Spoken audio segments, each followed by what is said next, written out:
യാത്രകളൊക്കെ ഒറ്റയ്ക്കാണോ അതോ ഒറ്റയ്ക്ക് അതെന്താ അങ്ങനെ യാത്ര ഞാൻ ചെയ്യുമ്പോ? ഒറ്റയ്ക്കാണ്. അപ്പൊ ഈ നമ്മളിപ്പോ ഇത്രയും സോഷ്യൽ മീഡിയയിലൊക്കെ ഇത്രയും ആ ഇതൊന്നല്ല. എല്ലാവർക്കും അറിയാം, അപ്പൊ തിരിച്ചറിയാം. ഈ യാത്രയൊക്കെ ചെയ്യുമ്പോ എങ്ങനെയാ ആൾക്കാർ തിരിച്ചറിയുമ്പോ ഓടി സംസാരിക്കുമ്പോ? വരെ സംസാരിക്കും. ആ അപ്പോഴാണ് അവരെന്നെ മനസ്സിലാക്കണത്. ആ അയ്യോ ഇത്ര ഇങ്ങനെയായിരുന്നു കൊച്ച്, അയ്യോ അതില് കാണുന്ന പോലെ അല്ലല്ലോ, അങ്ങനെയൊക്കെ പറയാൻ അപ്പോഴാണ്. ഒറ്റയ്ക്കാണ് പോകുന്നത്, ബസ്സിലും ട്രെയിനിലും. നമ്മളെ ആര് കൊണ്ടുവിടാൻ? വണ്ടിയൊക്കെ ഉണ്ടോ? വണ്ടി ഓടിക്കാൻ അറിയാമോ? പോയില്ല, പേടിയാ. പേടിയാണ്. ഇനി ഒന്നും പഠിക്കത്തില്ല, കാരണം സൂചിച്ചേട്ടൻ അങ്ങനെ പോയതുകൊണ്ട് പേടിയൊന്നും കൂടെ. വാഹനത്തിന്റെ ഒരു പേടിയാ. ബസ്സിലും ട്രെയിനിലും ഒക്കെ തന്നെയാണ് ഇപ്പൊ. KSRTC ആണ് കൂടുതൽ. KSRTC ട്രെയിനും. തനിയെ ഓരോ സ്ഥലങ്ങളിൽ പോകുമ്പോൾ സ്വയമായിട്ട് മറ്റുള്ളവർ വരുന്നല്ല, നമുക്കൊരു പേടി തോന്നത്തില്ലേ? എനിക്ക് പേടിയൊന്നും രാത്രി ഒന്നും ഒരു പേടിയില്ല. എന്നാ പേടിക്കാൻ? അസമയം എന്ന് പറഞ്ഞ സമയമില്ലെന്നല്ലേ പറഞ്ഞേക്കുന്നത്. അങ്ങനെയില്ല. നമ്മുടെ നാട്ടിലെ സാഹചര്യങ്ങളൊക്കെ വെച്ച് എനിക്ക് അങ്ങനെ പേടിയൊന്നും ഇല്ല. എന്നാന്നറിയത്തില്ല പേടി. അല്ല, ഇതിപ്പോ 3ാമത്തെ ആൽബത്തിലല്ലേ അഭിനയിക്കുന്നത്, ഇനി അങ്ങോട്ട് സെലിബ്രിറ്റി ആയല്ല. പൊതുവെ ഞാൻ ആരോടും പറയുന്നില്ല. ഞാൻ ഇതിനകത്ത് കമന്റ് ഇവിടെ ഉള്ള വിചാരികളോ ഏതാണ്ട് വലിയ പുള്ളിയായി. ഞാൻ അങ്ങനെയൊന്നും ആരോടും പറഞ്ഞിട്ടില്ല. ഞാൻ അങ്ങനെ ഇട്ട ആളുമല്ല. അവൻ പറയണത് ആൾക്കാർ തിരിച്ചറിയില്ലേ, അപ്പൊ നമ്മുടെ പ്രൈവസി പോകൂലേ പുറത്തൊക്കെ ഇറങ്ങുമ്പോ? മനസ്സിലായില്ല. ഇപ്പൊ നമ്മളിപ്പോ ഞങ്ങള് തന്നെ രേണുവിടെ കണ്ടന്റ് എടുക്കുക, അല്ലെങ്കിൽ ഈ പറഞ്ഞ പോലെ വീഡിയോ എടുക്കാൻ വരുന്നെങ്കിൽ രേണു ഒരു സെലിബ്രിറ്റി ആയതുകൊണ്ടും രേണുവിനെ ആളുകൾ സ്വീകരിക്കുന്നതുകൊണ്ട് മാത്രമാണ്. അപ്പൊ രേണുവിനും ഇതുണ്ടാവൂലേ, എന്നെ മറ്റുള്ളവർ ശ്രദ്ധിക്കുന്നുണ്ടെന്ന് അറിയാം. എന്ന് പറഞ്ഞാൽ നമുക്ക് നമ്മുടെ സാഹചര്യം ബസ്സിലും ട്രെയിനും ഒക്കെ പോകാനുള്ള സാഹചര്യമാണ്. സോ നമ്മൾ അത് ചെയ്തല്ലേ പറ്റത്തുള്ളൂ. ഇല്ല നിങ്ങൾ കാർ അയക്കണം, കാറിൽ ഞാൻ മനസ്സിലൊന്നും പറയാൻ നമ്മളായിട്ടില്ല, ആവത്തുമില്ല. ആയിക്കഴിഞ്ഞാൽ അതൊക്കെ ദൈവത്തിന്റെ കയ്യല്ലേ, അങ്ങനെ ആകുമല്ലോ എന്നൊക്കെ ദൈവത്തിന്റെ കയ്യിലാണ്. ഏറ്റവും കൂടുതൽ എങ്ങനത്തെ ഡ്രസ്സ് ഇടാൻ താല്പര്യം? ഈ ഉടുപ്പ്, കാരണം കുറച്ചിങ്ങനെ വണ്ണം തോന്നിക്കട്ടെ. വാഴയുടെ ഫ്രണ്ടില് എന്നിട്ട് കമന്റ് വരും, വാഴയുടെ ഫ്രണ്ട് വേറൊരു വാഴ. വാഴപ്പഴമൊക്കെ ഇഷ്ടമാണോ കഴിക്കാൻ? ഞാൻ കഴിക്കത്തില്ല. അതാണ് ഇങ്ങനെ അതന്നെ, ഒന്നും കഴിക്കില്ല. കഴിച്ചു കഴിഞ്ഞാൽ അവിടെ അങ്ങനെ അഭിനയിച്ചവർക്ക് പറയാം നായകൻ, നായകന് വേണ്ടിട്ട് വെയിറ്റ് ചെയ്തിരിക്കും. നായികക്ക് വേണ്ടിട്ട് വരുന്നുണ്ടോ? ഹൈറ്റ് എത്രയാ?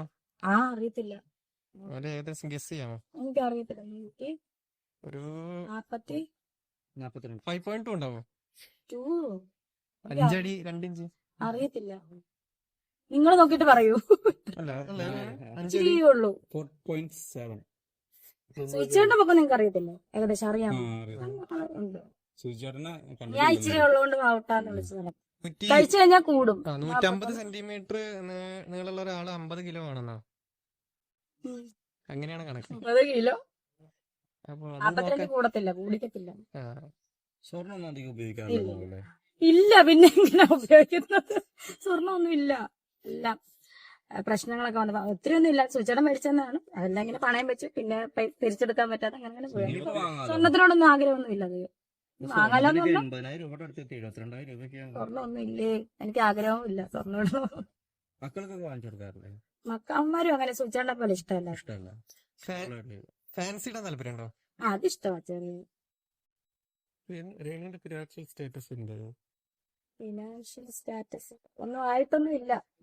തുടങ്ങിയതല്ലേ ഉള്ളൂ, ലെവലായിട്ടൊന്നും ഇല്ല. ഇങ്ങനെ തന്നെ പോകുന്നു, ബുദ്ധിമുട്ടി കഷ്ടപ്പെട്ട് തന്നെയാണ് പോകുന്നത്. ഇപ്പോഴും പിന്നെ ഇങ്ങനെ ചെറിയ ചെറിയ വർക്കൊക്കെ വരുമ്പോ. ഇപ്പൊ ഗൂഗിൾ പേ നോക്കി എത്ര രൂപ ഉണ്ടാവും? ഗൂഗിൾ പേയില് ഈ ആൽബത്തിന്റെ പൈസ കിടപ്പുണ്ട്. ഈ ആൽബത്തിന്റെ പൈസ കറക്റ്റ് കിടപ്പുണ്ട് കേട്ടോ. പിന്നെ കിച്ചൂന് അയച്ചു കൊടുത്തിട്ട് അതിന്റെ ബാക്കിയുണ്ട്. മോൻ അയച്ചു കൊടുത്തന്നെ, അവൻ വീട്ടിൽ വരണമല്ലോ. അത് തന്നെ കറക്റ്റ് കിടപ്പുണ്ട്. അല്ലാണ്ട് ചില്ലറയായിരുന്നു കേട്ടോ. ജോലിയൊക്കെ ശരിയാക്കി തന്നു, എന്നിട്ടും ജോലിയൊന്നും നോക്കാതെ. സ്റ്റാർ മാജിക് ഡയറക്ടർ അനൂപ് ഞാൻ ഹ്യൂമാനിറ്റീസ് ആയിരുന്നു എടുത്തത്. അപ്പം അവര് ഒരു ജോലി പറഞ്ഞിട്ടുണ്ടായിരുന്നു, ഒരു ജോലിയുടെ കാര്യം. ജോലി എന്താന്ന് ചോദിച്ചാല് അക്കൗണ്ടന്റ് ആയിട്ടാണ് എന്നോടൊരു ജോലി. പക്ഷെ എനിക്ക് ഹരിക്കാൻ പോലും നേരെ അറിയൂല. കൂട്ടാൻ അറിയാം, ഹരിക്കാനും ഇതൊന്നും അറിയാത്ത ഞാൻ ഈ അക്കൗണ്ടൻസി ഒക്കെ എടുത്ത് ഞാൻ ഫിറ്റ് അല്ല. അയ്യോ ഞാൻ എങ്ങനെ അത് ചെയ്യുക? ഇത് അത്രേ ഉള്ളൂ. അതാണ്. അല്ല, ഞാൻ അക്കൗണ്ടൻസി കണക്കൊക്കെ എനിക്ക് ഭയങ്കര പേടിയാണ്. എനിക്ക് അക്കൗണ്ടൻസി എന്ന് പറഞ്ഞാൽ കണക്കല്ലേ, അത് ABCD എനിക്ക് അറിയൂല കണക്കില്ല. അപ്പൊ നമ്മൾ ആ ജോലിയൊക്കെ ഏറ്റെടുത്താ ഭയങ്കര. അവര് പറയുന്ന വേറെ പല ജോലികളും വെറുതെ പറഞ്ഞാന്ന് ഞാൻ പറയുന്നില്ല, പല ജോലികളും പറഞ്ഞിട്ടുണ്ടായിരുന്നു. പക്ഷെ അതൊക്കെ ഇങ്ങനെ ഈ അക്കൗണ്ടൻസിയും കാര്യങ്ങളൊക്കെയാണ്. നമുക്ക് കംഫർട്ടബിൾ അല്ലെങ്കിൽ ചെയ്യാൻ പറ്റില്ല. അത്രേ ഉള്ളൂ കേട്ടോ. അല്ലാണ്ട് ഒന്നുമല്ല, ഞാൻ നിരസിച്ചതോ അങ്ങനെയൊന്നും അല്ല. എനിക്ക് എന്നെ കൊണ്ട് കണക്ക് പറ്റുന്നില്ല, അതുകൊണ്ടാണ്. അപ്പൊ ഇത് അറിയില്ല എന്നുള്ളത് അവരോട് പറഞ്ഞിട്ടുണ്ടായിരുന്നു? ഞാൻ പറഞ്ഞല്ലോ, എനിക്ക് അത് കംഫോർട്ട് അല്ലെന്നാണല്ലോ അവരും പറഞ്ഞത്. അവരും കുറ്റപ്പെടുത്തിയല്ലോ, അവര് കംഫോർട്ട് അല്ലെന്നല്ലോ. ജോലിക്ക് പോയിട്ട് വേണ്ടെന്ന് വെച്ചതാണോ? അയ്യോ അല്ല, ഒരു ദിവസം പോലും അയ്യോ പോയിട്ടില്ല. അല്ലല്ല, ഇല്ല പോയിട്ടൊന്നുമില്ല. പോയിട്ടില്ല കേട്ടോ.